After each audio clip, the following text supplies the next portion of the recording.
শাহীন নিহত 4 জনের মরদেহ কুষ্টিয়ায় পৌঁছানোর কি খবর আছে আপনার কাছে এবং দাফন সহ সার্বিক পরিস্থিতি জানাবেন।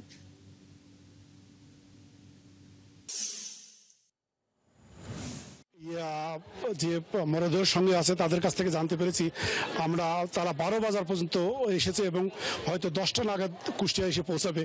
ফারজানা, আপনাকে বলে রাখি আসলে দেবাশিস দত্ত কিন্তু পরিবারের একজনই উপার্জনক্ষম ব্যক্তি ছিলেন। আসলে তার মৃত্যুতে কিন্তু পরিবারের একটু অপরিণীয় ক্ষতি হয়ে গেছেন। যেমন আপনাকে বলে রাখি আসলে তার বাবা অসুস্থ, মা অসুস্থ এবং একটি 7 বছরের কন্যা আছে।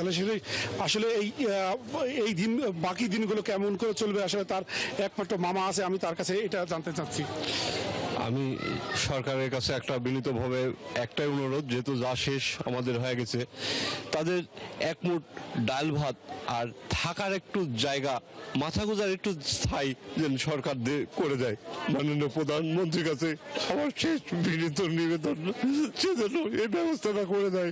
আমি বারবার অনুরোধ করছি, কারণ এতিম কি জিনিস প্রধানমন্ত্রী নিজেও জানে।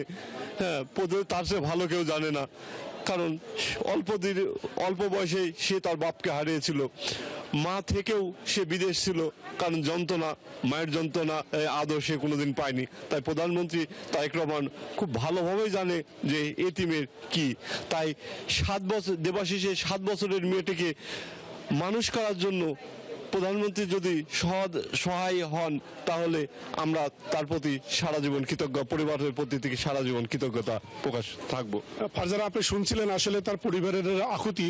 তবে আসলে যে নিবেদনটি করছিলেন সেটি যদি আসলে মাননীয় প্রধানমন্ত্রী পর্যন্ত পৌঁছাতে পারে, হয়তো দেবাশিসের যে পরিবারটি সেটি কিন্তু সচ্ছলতার মুখ দেখবে, এরকমই আশা তার পরিবারের পক্ষ থেকে করছেন।